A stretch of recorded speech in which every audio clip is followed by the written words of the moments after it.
రెండు రాష్ట్రాల్లో మీరు గుర్తుపెట్టుకోవాలి. అటు తెలంగాణ ఇటు ఆంధ్ర అక్కడుండే ప్రజలు కూడా విజ్ఞప్తి చేస్తున్నా, రాజకీయం కోసం రాజకీయాలు చేయడం కరెక్ట్ కాదు. ప్రజల కోసం రాజకీయం చేస్తే ఎప్పటికైనా మంచి ఫలితాలు వస్తాయి. తెలంగాణలో స్టార్ట్ చేసిన దేవాదుల ప్రాజెక్ట్ నేనే స్టార్ట్ చేశాను, కల్వకుర్తి నేనే స్టార్ట్ చేశాను. Lift irrigation, first Madhava Reddy lift irrigation, highest lift in the country. అది సక్సెస్ అయిన తర్వాత కల్వకుర్తి దేవాదులు స్టార్ట్ చేశాం. ఏదైతే కృష్ణా డెల్టా ఆధునీకరణ కోసం పెట్టి 20 టీఎంసీ నీళ్లు పొదుపు చేసి ఆ నీళ్లు చూపించి భీమా లిఫ్ట్ ఇరిగేషన్ క్లియర్ చేశాం. ఆర్డిఎస్లో నీళ్లు రాకపోతే ఆ రోజు జోరాల లింక్ కెనాల్ పెట్టి 40,000 acres ఆఫ్ ఇరిగేషన్ మహబూబ్నగర్లో ఇచ్చాం. ఇలాంటి అనేకమైన ప్రాజెక్టులన్నీ కూడా అక్కడ గోదావరి పైన ఆలీసాగర్, ఇంకొక ప్రాజెక్టు గుప్తా అనుకుంటా, గుప్తా, ఈ రెండు కూడా స్టార్ట్ చేశాం. ఒకప్పుడు హైదరాబాదుకు నీళ్లే లేని పరిస్థితిలో మంజీరా నుంచి వారానికి ఒకసారి నీళ్ళు ఇచ్చే పరిస్థితి నుంచి ఫస్ట్ టైం 1 yearలో నాగార్జున సాగర్ నుంచి నీళ్లు తీసుకుపోయి హైదరాబాద్కి ఇచ్చాం. ఈరోజు హైదరాబాద్లో ఇవన్నీ చేసి తెలుగు జాతి కోసం ఒక బ్రహ్మాండమైన నగరం ఉండాలని one of the best ecosystem create చేశాం. నాలెడ్జ్ సిటీకి ప్రారంభించాం. Today I'm very happy. కంట్రీలో highest per capita income, most livable city Hyderabad, including outer ring road కానీ, ఎయిర్పోర్ట్ కానీ, హైటెక్ సిటీ కానీ, సైబరాబాద్ కానీ, బయోటెక్నాలజీ కానీ, ఫార్మా కానీ, స్పోర్ట్స్ కానీ, ఇన్సూరెన్స్ రెగ్యులేటరీ అథారిటీ కానీ, ఫైనాన్షియల్ డిస్ట్రిక్ట్ అన్నీ ఆ రోజు పెట్టినట్టువే. నేను ఏ రోజు కూడా ఇది చేశాం అని నేను ఎప్పుడు చెప్పలేదు. నేను ఐఎమ్ వెరీ క్లియర్. ప్రజల కోసం నేను చేశాను, తెలుగు జాతి కోసం చేశాను, ముందుకెళ్ళాం. ఈరోజు నిన్న మొన్న చూస్తే ఈ రాజకీయాలు నాకే అర్థం కాల. ఏంటి రాజకీయం? ఇప్పుడు దేవాదుల ప్రాజెక్టు కట్టారు. దేవాదుల ప్రాజెక్టు గోదావరి పైన, అక్కడి నుంచి నీళ్ళు వస్తే పోలవరానికి వస్తాయి. పోలవరం నీళ్ళు వచ్చి గోదావరి నుంచి మీరు నీళ్లు తీసుకుంటే, నేను అబ్జెక్ట్ చేయకపోతే, మీరు పోలవరం నీళ్లు తీసుకుంటే మీరు అబ్జెక్ట్ చేస్తే ఏమన్నా మీనింగ్ ఉంది? ఇట్లా పైన నీళ్లు తీసుకొని ఎక్కడ పోయారు? మంజీరాకి తీసుకెళ్ళి తప్పలేదు. నేను ఆ రోజు కూడా వెల్కమ్ చేస్తాను, ఇప్పుడు వెల్కమ్ చేస్తున్నా. గోదావరిలో పుష్కలంగా నీళ్లు ఉన్నాయి, కంప్లీట్ చేయండి. నేను ఈ నీళ్లు తీసుకొని ఇంకొంచెం ముందుకెళ్ళి పొదుపు చేస్తే ఆ నీళ్లు ఉపయోగించుకుంటే రాయలసీమ కూడా బాగుపడుతుంది. అవసరమైతే మనకు కానీ అన్ని కలిసి వస్తే తెలంగాణకు కూడా నీళ్ళు ఇవ్వచ్చు. నాగార్జున సాగర్, శ్రీశైలం నీళ్లు పెడితే వాళ్ళు కూడా వాడుకోవచ్చు. అవసరమైతే ఇక్కడ మనం వాడుకున్నప్పుడు నీళ్లు మిగిలితే ఏం చేస్తాం? అవసరమైతే వాళ్ళు కూడా వాడుకునే పరిస్థితి ఉంటుంది.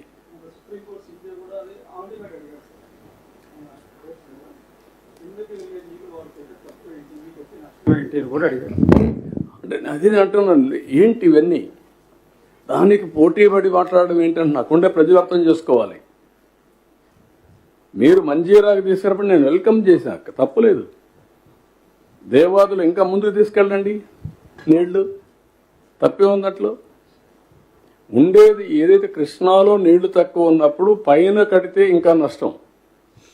అది ప్రొటెక్ట్ చేసుకుంటూ కృష్ణా డెల్టాని ప్రొటెక్ట్ చేసుకొని గోదావరిని అనుసంధానం చేసుకోగలిగితే రాష్ట్రంలో ఇబ్బందులు లేవు.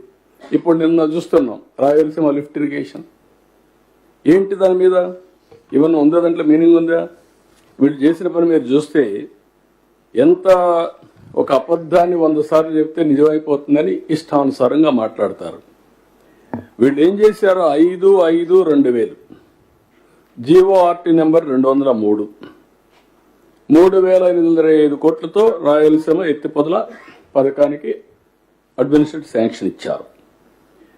ఒక అతను తెలంగాణ అతను 15/5/2020 ఎన్జిటికి వెళ్ళారు. 25/2020లో ఆయన ఒక ఆర్డర్ ఇచ్చాడు. ప్రాజెక్ట్ని మీకు ఫీజిబిలిటీ రిపోర్ట్ ఉందా, అనుమతులు ఉన్నాయా, సబ్మిట్ చేయమని అడిగాడు. అది ఇచ్చే వరకు మీరు స్టే ఇచ్చాడు. 13/7/2020 మళ్ళా వీడిపోయి అడిగితే దానిపైన పాక్షిక సవరణ ఇస్తూ ప్రాజెక్ట్ నివేదిక డిపిఆర్ పిలవండి, టెండర్లకు పిలవండి అని చెప్పారు. దాన్ని అడ్డం పెట్టుకొని వీళ్ళు మొత్తం వర్కే స్టార్ట్ చేశారు. 29/10/2020 మళ్ళా ఎన్జిటి కంపల్సరీగా మీరు ఈసీ తీసుకోలేదు, ఎన్విరాన్మెంట్ క్లియరెన్స్ స్టాప్ చేయమన్నారు. స్టాప్ చేశారు. ఇది 25/5/2020 ఇచ్చిన ఆదేశాలు మీరు చూస్తే, till the report is submitted and application for environmental clearance pending with MOEF and CC is disposed of by them. The state of Andhra Pradesh is directed not to proceed with any work on ground in the guise of preparation of DPR for this Rayalaseema lift irrigation scheme. అని ఇచ్చి మళ్ళీ 22/3/2024 DPR లేకుండా మీరు పనులు చేశారు కానీ fine వేశారు. 2,65,00,000 వేశారు. వాస్తవాలు ఈ విధంగా ఉంటే చిల్లర రాజకీయాలు చేయడం ఏంటండి? మీరు అధికారంలో ఉంటే ఒక్క రూపాయి ఖర్చు పెట్టలేదు. దీనిపైన ఏం చేశారు? అనవసరంగా పెట్టి ఒక 900 కోట్లు కాంట్రాక్ట్ పే చేశారు. ఇవి కాకుండా అనుమతులు లేని ప్రాజెక్టులు వీళ్ళు స్టార్ట్ చేసి దానికి ఒక 2,000 కోట్లు 2,500 కోట్లు పే చేశారు. దానికి ఒక 100 కోట్లు ఫైన్ వేశారు ఎన్జిటి. 25 కోట్లు గవర్నమెంట్ డబ్బులు కట్టారు. అంటే ఏంటి ఈ విచ్చలవిడితనం ఏంటి? వీళ్ళు చేసే పనులు ఏంటి? ఇప్పుడు ఏమంటారు? మేమేదో రాయలసీమను ఉద్ధరించాలనుకుని మా రామానాయుడు గారు ఎక్స్ప్లెయిన్ చేశారు. మొత్తం ఎంత ఉంటుందంటే వీళ్ళు పెట్టిన లిఫ్ట్ ఇరిగేషన్ చేయడానికి 34 TMC. మన వాటా ప్రకారం మనకు వచ్చేది 22 TMC. ఇప్పటికే ముచ్చుమర్రు ఉంది అక్కడ. దాని ద్వారా నీళ్లు తీసుకోవచ్చు. నువ్వేదో పెట్టేశాను, నేనేదో పెట్టేశాను, రాయలసీమకు అన్ని న్యాయం జరిగిపోయింది.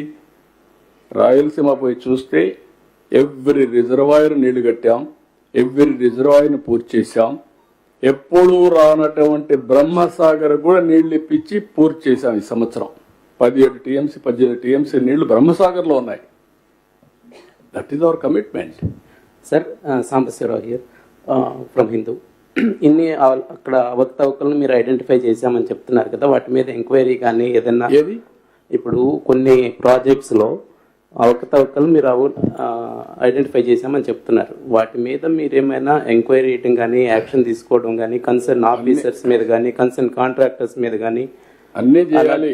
ముందు అప్రూవల్ లేకుండా పనులు చేసి తర్వాత డబ్బులు 30 ఏళ్ళు పడుతుంది వీళ్ళ కథలన్నీ చేయాలంటే. మనకు ఎంక్వైరీ చేసుకుంటా కూర్చుంటుంటే అన్ని ఏం చేయాలో జరుగుతున్నాయి మీరు చూస్తున్నారు. ఎంక్వైరీల కోసం కాలయాపన చేస్తా, ఎంక్వైరీలు చేయాల్సిందే, తప్పదు. కానీ వీళ్ళు చేసిన పనులన్నీ మనం ఎంక్వైరీ చేయకపోయినా కూడా హైకోర్టు కూడా చెప్తామని ఇప్పుడు టీటీడీది. అప్పుడు జరిగిన అవకతవకల మీద మీరు ఎందుకు యాక్షన్ తీసుకోలేదని చెప్పే పరిస్థితికి వచ్చారు. 1-2 కాదు కదా, వ్యవస్థని మొత్తం కుప్పగొల్చారు.